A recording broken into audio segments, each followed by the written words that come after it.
Mente produz em mim, Espírito, a bondade.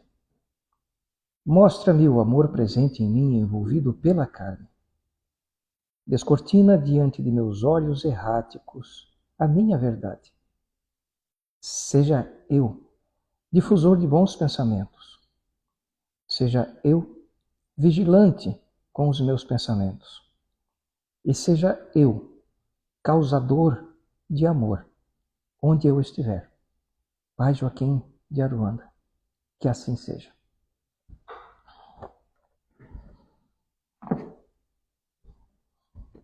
Boa noite a todos, sejam bem-vindos a mais uma das nossas palestras aqui na Casa Irmãos de Luz. É uma satisfação sempre gigantesca fazer parte desse grupo, estar dentro dessa casa, estar próximo de vocês, ter a oportunidade desse convívio, desse carinho, dessa troca de energia, desses olhares sorridentes, desse abraço caloroso, que isso mostra a essência do amor, a irmandade, a fraternidade, o sentido real de qual a nossa existência precisa ser fundamentada. Parece difícil nos dias de hoje da correria contemporânea. Entretanto, é justamente nos dias da correria contemporânea, é justamente nos dias em que o fardo sobre os nossos ombros parece ser mais do que as nossas pernas podem suportar. É justamente nesses dias que cabe a nós nos calarmos, refletirmos, buscarmos uma literatura, uma conexão com o maior. E o livro do Evangelho segundo o Espiritismo, no capítulo 9, tece de uma maneira tão linda, tão bela, tão simples, a lei do amor. O amor resume-se inteiramente na doutrina de Jesus, porque é o sentimento por excelência. E os sentimentos são os instintos elevados à altura do progresso realizado. No seu início, o homem não tem senão instintos, mas avançado e corrompido só tem sensações. Mais instruído e purificado tem sentimentos. E o ponto delicado do sentimento é o amor. Não o amor no sentido vulgar do termo, mas este sol interior que condensa e reúne em seu foco ardente todas as aspirações e todas as revelações sobre-humanas. A lei do amor substitui a personalidade pela fusão dos seres e aniquila a miséria social.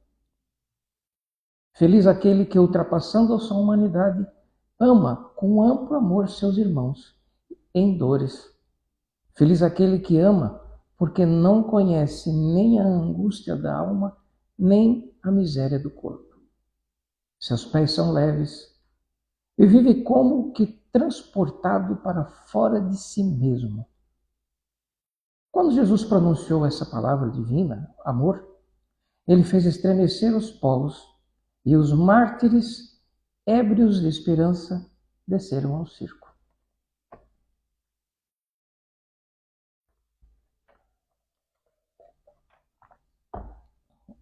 Esse é o trecho de uma carta psicografada em Paris em 1862, intitulada por Pascal. Me perdoe. Por Sansão, membro da Sociedade Espírita de Paris em 1863. Falarmos da lei do amor nos dias atuais é tão complexo. Justamente que a vida moderna tem, de certa forma, enfatizado muito o amor próprio. O amor próprio, a priori, nos dá a percepção de que nós temos uma necessidade de ter amor próprio. Mas eu coloco entre aspas a palavra necessidade. Porque quando nós identificamos uma necessidade, isso significa que ali existe uma lacuna, ali existe uma ausência, ali existe algo que precisa ser preenchido. A necessidade, entre aspas, de amor próprio, ela é paradoxal. Ela é um antagonismo ao sentido do amor. Nós não precisamos, não devemos e jamais deveríamos cultivar necessidade de amor próprio. O amor próprio é nós. Nós somos o amor. Cada um de nós, por si só, somos filhos, reflexos daquele que tudo criou, Deus. Para nós cristãos, Alá, para outras religiões, e assim é intitulado ao entorno do globo por tantos nomes, mas todos procurando indicar a mesma direção, aquele que tudo criou, o Alfa, a origem de tudo, a causa primordial, o início, o primeiro pensamento. Dele nós vimos, dele nós somos sua cópia e semelhança. Portanto, somos a expressão do amor. Nós não necessitamos buscar amor próprio.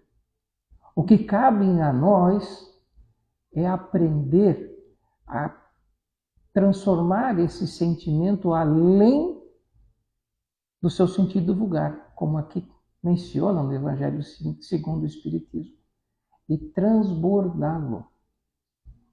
Transbordar aquilo que já está inscrito em cada ínfima porção da constituição do nosso corpo e da nossa alma. Amar pode-se aprender, ou é o autoaprendizado, partindo de exemplos pequenos, como um sentimento de gratidão. Ao acordar, nós podemos fazer uma lista em nossas mentes de coisas às quais nós podemos ser gratos. Há situações, entretanto, em vidas de pessoas que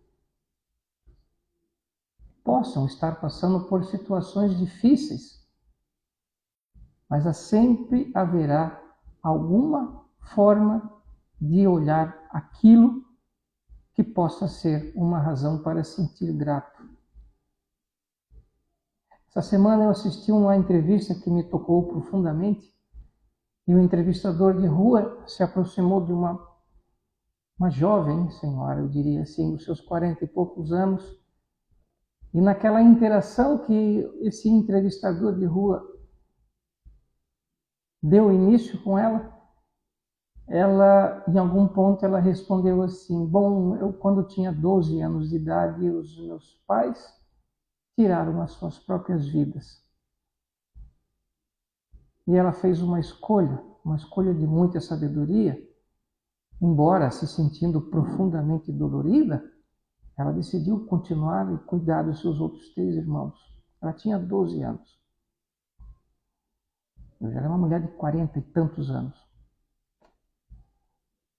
Ela ali, forte, serena, e em nenhum momento de todas as palavras que ela citou durante aquela entrevista, ela teria atribuído aquele ato dolorido dos seus pais, a culpabilidade divina, ou que teria sido escolha do maior. E ela disse assim, em um certo momento, assim: eu não me sinto culpada, nem me sinto responsável pela atitude dos meus pais. Eu não consigo entender o que eles fizeram. Mas eu segui a minha vida, e ela assim por diante seguiu, conseguiu criar os irmãos, conseguiu construir a vida, tornou-se uma mulher, continuou a vida. Dores existem em todas as faces ao redor do globo. Razão para se sentir grato. Aqui eu presumo que nós tenhamos de sobra. E é justamente esses que têm essas razões para ter um sentimento de gratidão. Comecem pela gratidão. Esqueçam essa necessidade de amor próprio. Esqueçam essa necessidade de que eu preciso me empoderar. O sentido do amor não é dentro, não é um caminho para dentro. O sentido do amor próprio é um caminho para fora. É ao próximo. É em relação ao mundo, é em relação à natureza. É em relação a tudo aquilo que nós podemos fazer onde tem a semente do bem. Onde nós sabemos que daquela ação, daquela atitude, seja daquela palavra que nós dizemos, seja daquele abraço a quem nós acolhemos, por menor que seja, isso diminui o nosso ego. Pega o nosso ego e vai colocando assim no bolso, diz assim, ei, não me enche, fica quietinho. Porque nós começamos a florescer. E esse florescimento vem desse contínuo jardim que nós cuidamos, que é cuidar do próximo. Então, o amor próprio, em algum momento, ele se auto-manifesta. Porque o meu foco passou a ser a caridade. A sabedoria dos ensinamentos de Allan Kardec nos colocou. Fora da caridade não há salvação. É uma frase muito conhecida dentro daqueles que estudam o Espiritismo, o Evangelho segundo o Espiritismo. Fora da caridade não há salvação.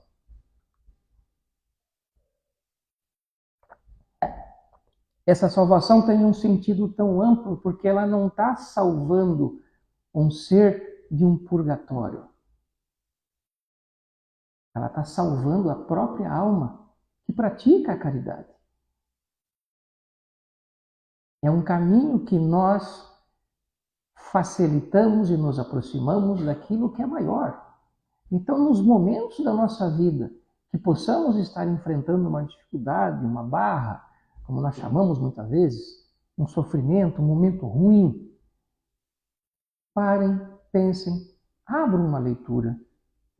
Aquela leitura que possa vir à nossa mão de maneira aleatória, tente uma vez, tente duas vezes, tente três vezes, silencie-se, olhe para dentro de si. Procurem buscar aquilo que vocês poderiam ter como razão principal para se sentir gratos.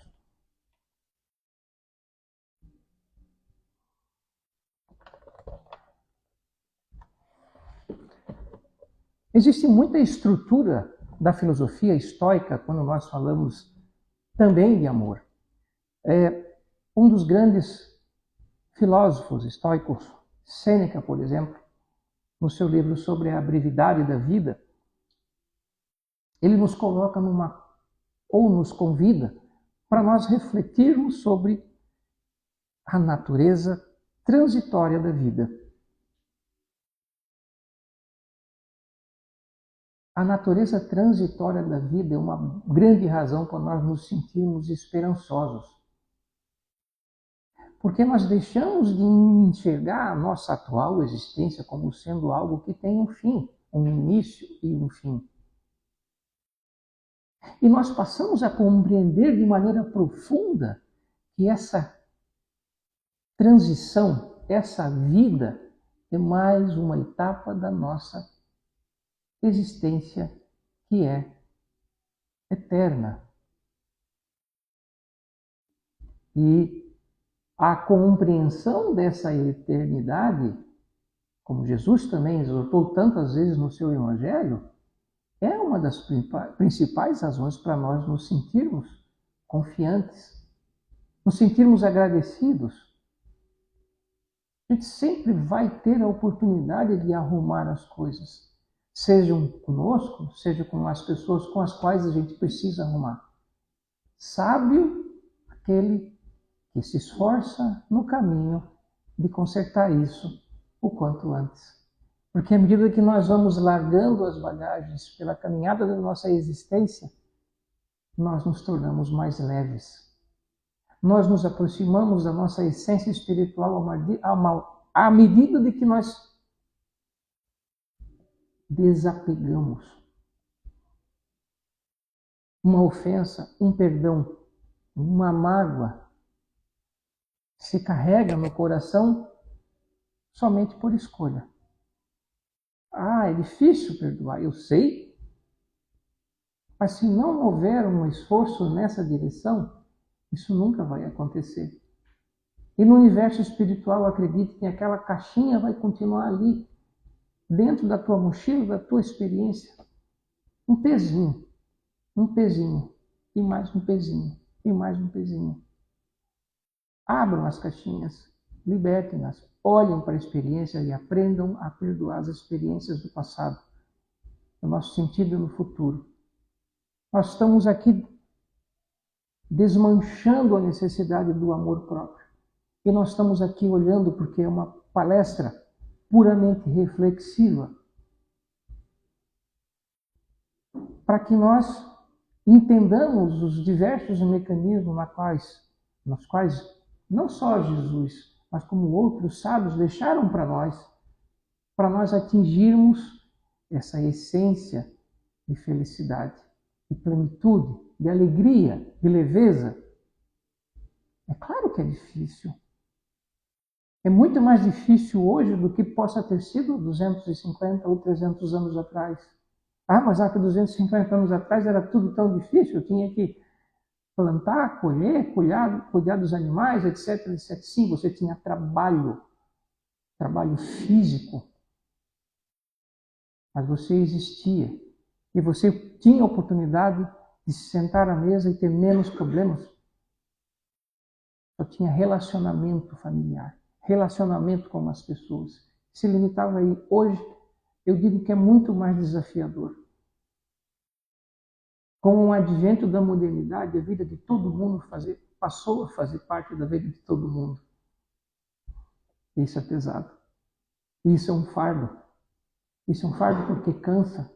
E a cada dia que passa eu escuto mais e mais pessoas dizendo: puxa vida, como está difícil aturar as pessoas.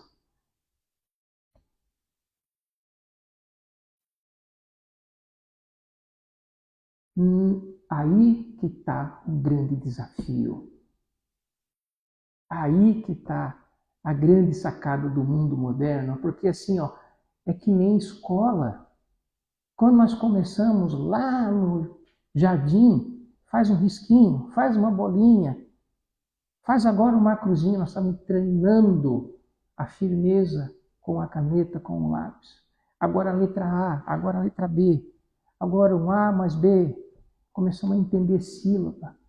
Que legal, já sei escrever. Não, peraí, tem mais uma coisinha para ti. Botaram um número na nossa frente.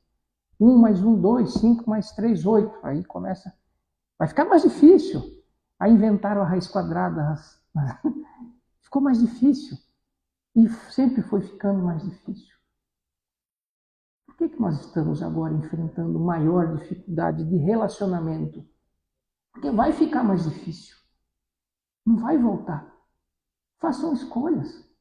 É justamente nesse momento em que o mundo moderno nos coloca mais obstáculos, mais dificuldades, onde as pessoas estão mais falantes e têm mais necessidade de expressar o que elas querem.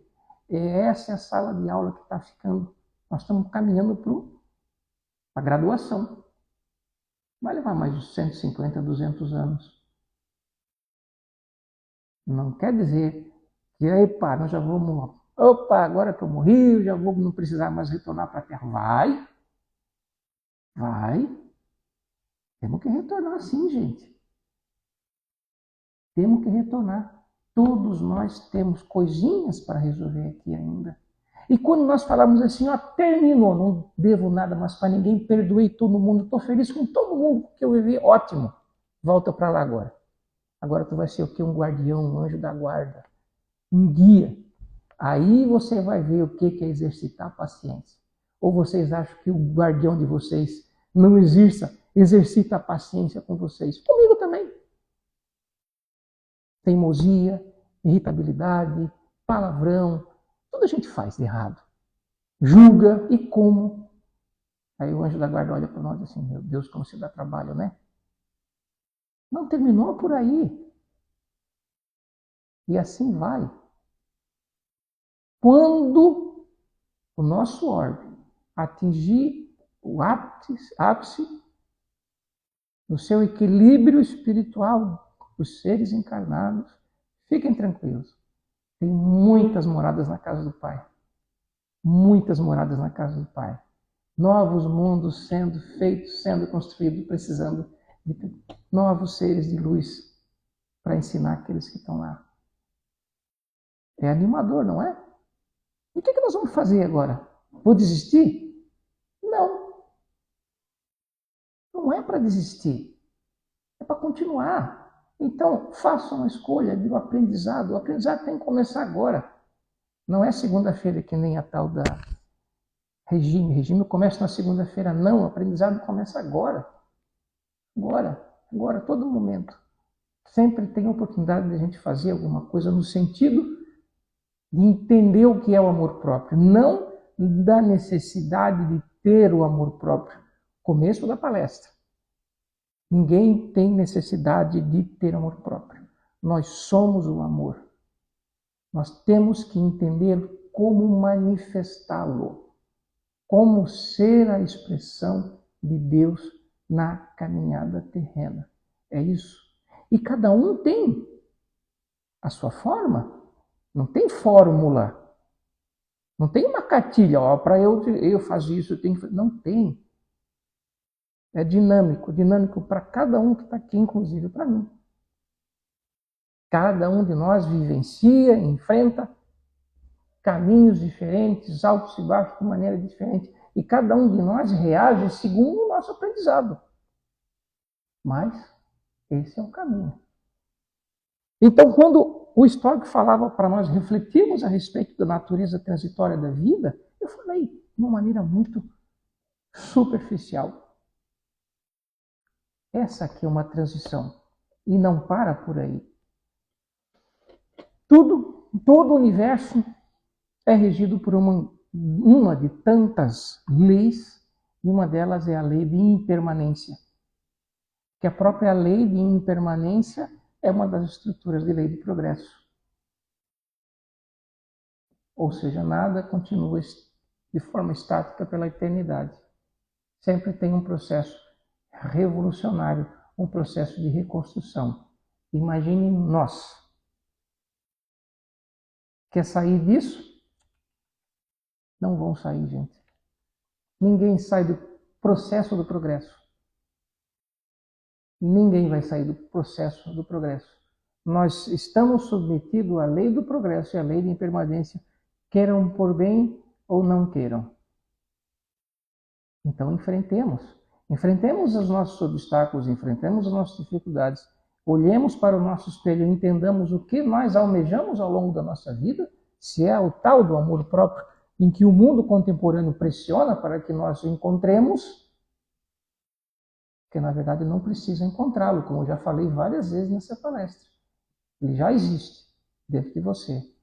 Traga esse sentimento para fora.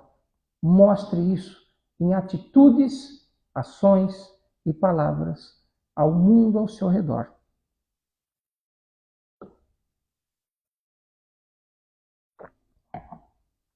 Um outro grande exercício para nós continuarmos estruturando esse progresso e essa lei de impermanência é um mero macete. Chama-se sair da zona de conforto. Fazer o que é mais difícil. Vou trabalhar. Hoje eu deixo o carro em casa e vou caminhando. Um exemplo. Uma hora, pense assim, já pensaram em tomar um banho gelado? Ninguém gosta, né? Sair da zona de conforto. Os antigos filósofos da Grécia Antiga, esses que praticavam o estoicismo, de tempo em tempo eles tomavam pequenas atitudes para sair da zona de conforto. É porque o processo de tornar algo difícil, tirá-los da zona de conforto, constrói o quê? Estrutura, firmeza emocional. A firmeza emocional se constrói a partir das coisas que nós fazemos em direção a que nos tiram da zona de conforto, porque isso passa a ser o quê? Uma programação mental, uma linguagem mental. Então, se eu faço coisas que me tiram da zona de conforto, e chega um momento que aquelas coisas que são um pouco mais difíceis já não me tiram mais de conforto, porque já se tornou natural para mim, logo, praticar a caridade, que também é um esforço, vai se tornar natural. Ah, nós vamos fazer uma caridade, nós vamos subir o morro, nós vamos levantar, vai ter o sol quente, vai estar chovendo, vai ter sono, vai ter preguiça. Vir aqui na casa espírita, sábado, puxa vida, sábado fazer o que na casa espírita? Queria ficar em casa no sofá. É para vocês que estão aí ouvindo. Aqui é bom. Aqui é bom. Aqui tem energia de verdade. Aqui tem contato humano. Aqui tem a possibilidade de você receber um passe, reequilibrar, beber água fluidificada. É aqui que acontece. É por isso que nós insistimos em ter essa estrutura, que todos nós usufruímos dela. É para estar aqui. Para nós nos reunirmos. Para nós sairmos da zona de conforto, sair do sofazão. E vir. Seja lá onde vocês querem ir. Mas a pessoa que escolhe ter como hábito, uma vez por semana, uma vez por mês, de certa regularidade, se aproximar de ações, de atitudes que lhe conectam àquilo que é maior, a Deus, lhes afasta de sofrimento. Entenderam? Quem não pratica Deus, digamos assim, sendo mais popular quanto possível, quem não pratica Deus na sua vida, tende a construir um caminho vazio. E chegar um momento da sua vida e dizer assim, olhar para trás, o que eu fiz? Não me realizei. Quando nós nos unimos, nós ouvimos uma palestra, nós fazemos uma leitura, nós fazemos um estudo de livro, todo mundo sai daqui transformado. Seja desta casa espírita, seja de qualquer casa espírita, seja de qualquer templo religioso, seja de qualquer movimento onde há seres humanos envolvidos num propósito divino. Sempre dali saem pessoas com maior capacidade de sofrer menos e construir um mundo melhor. É por isso que nós mantemos isso aqui. Nós fazemos um pouquinho da nossa parte. E assim, quem sabe, daqui sairão um dia outros com a mesma força de vontade, com a mesma energia, para que casas espíritas como essa se expandam. Porque é muito importante você ter uma conexão com Deus, mas acima de tudo, ter conhecimento. Sempre falo, não deixarei de repetir, Espiritismo é uma filosofia de vida, é uma ciência. Nós aqui estudamos o conhecimento das leis da natureza, causas naturais e sobrenaturais. Nós entendemos a interação com o mundo espiritual. E cada vez que nós trouxemos ao mundo corpóreo cartas do mundo espiritual, nós estamos exercendo uma ciência e uma caridade. Uma ciência de que a nossa vida não se encerra nessa etapa, nessa página, neste capítulo, que ela continua e que nós também podemos praticar a caridade muito além daquilo que os nossos olhos, os nossos sentimentos podem nos indicar. Uma filosofia, porque ela nos mostra caminhos.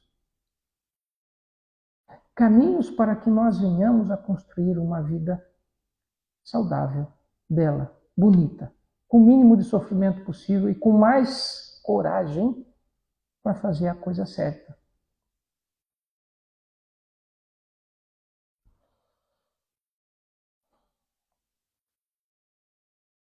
Bom,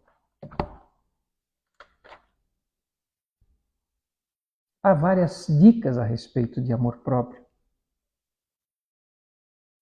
Eu citei algumas delas.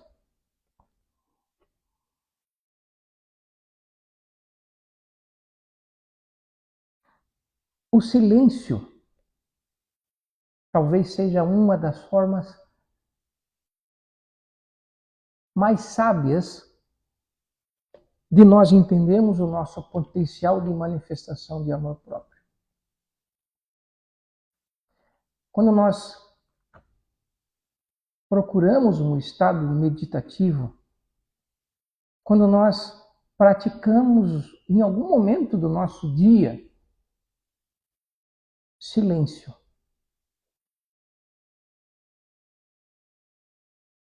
voltamos toda a nossa atenção para dentro de nós.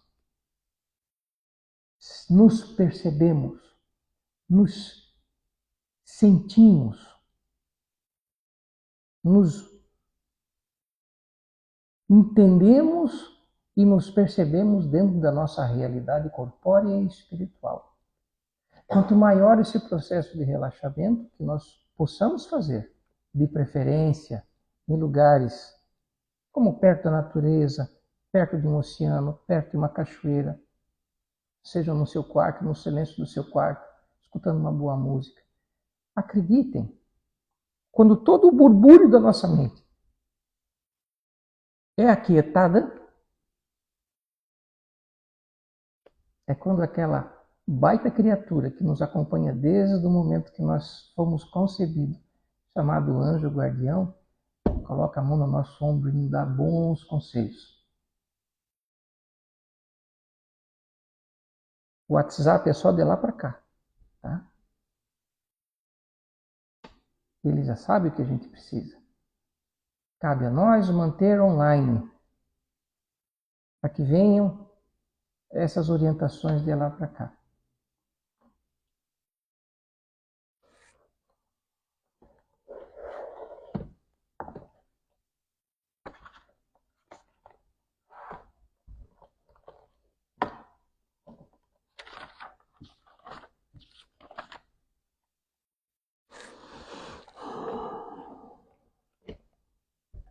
Duas leituras para nós encerrarmos a nossa palestra de hoje, que se prolongou um pouco mais, mas eu gostaria de citar um trecho de Sêneca no livro sobre a brevidade da vida, de forma bem simples e sintetizada. Ele diz o seguinte, isso aqui é uma das cartas onde ele começa um diálogo e depois ele está concluindo um diálogo escrevendo o seguinte, nós não temos pouco tempo, mas desperdiçamos muito. A vida é longa o suficiente e nos foi dada generosamente para a realização das mais altas empreitadas. Se toda ela for bem empregada, mas quando se dissipa no luxo e na negligência, quando se gasta em nada de bom, só então, constrangidos pelo fim inescapável, sentimos que passou enquanto não percebíamos que passava. 4. É assim, não recebemos uma vida breve, mas a tornamos, ou seja, a tornamos breve. E não somos carentes, mas somos pródigos. Nós não somos carentes, nós somos pródigos. Do mesmo modo, quando uma enorme e régia riqueza chega às mãos de um mau dono, perde-se em um único instante. Mas uma riqueza, ainda que módica, ou seja, mesmo que pequena, que simples, se for entregue a um bom guardião, cresce com o seu próprio uso. Assim também a nossa existência muito se expande para quem dispõe bem dela. Legal, né? A sabedoria de usarmos o momento presente de forma conectada com si, com a vida, com Deus, com aquilo que é essencial. Não é essa busca, essa necessidade pelo amor próprio. O amor próprio virá de forma natural. Quando vocês menos esperarem, ele acontece na vida. Você vai se olhar e você vai entender que tudo que eu estou fazendo, tudo que eu fiz e tudo que eu desejo realizar, para os dias que me restam, é grande. Pois os dias que nos restam é uma grande incógnita para cada um de nós. Nós nunca sabemos se nós temos mais 5 minutos, mais 10 minutos, mais 100 minutos, mais 100 anos. Nós nunca sabemos. Tem coisa para resolver? Resolve logo. É um conselho. É um conselho que vem de uma literatura de mais de 2000 anos. Sêneca. Lembrem desse nome. Tem essa literatura. E por fim, viver continua sendo um ato simples. Esse é um estado de consciência. Uma ação do espírito, um olhar ao simples, os ouvidos atentos à beleza das vozes silenciosas que a natureza usa para nos preencher de sabedoria. Viver, sentir, perceber o longínquo outrora que se traz presente, que se faz presente, sem te tornar ausente. Viver a fusão de si na infinitude, na compreensão de tudo que faz parte do todo. Viver esse estado de consciência plena em si, em tudo e no todo. Isso foi escrito em 31 de dezembro de 2023. Isso agora veio para nós, perto da final do nosso amado 2024, em um momento de reflexão. Assim desejo a todos vocês que seja mais uma semana repleta de alegria, repleta de bênçãos, repleta de bons momentos, de sorrisos, de abraços, de palavras de sabedoria, de atitudes corajosas. Que assim seja.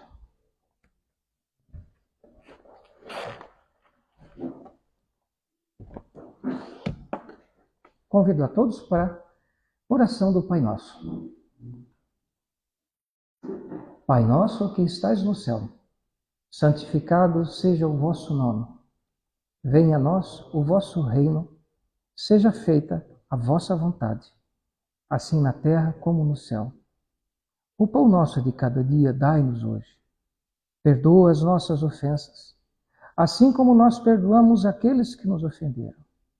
E não nos deixeis cair em tentação, mas livra-nos do mal. Pois teu é o reino, o poder e a glória para todo sempre. Que assim seja.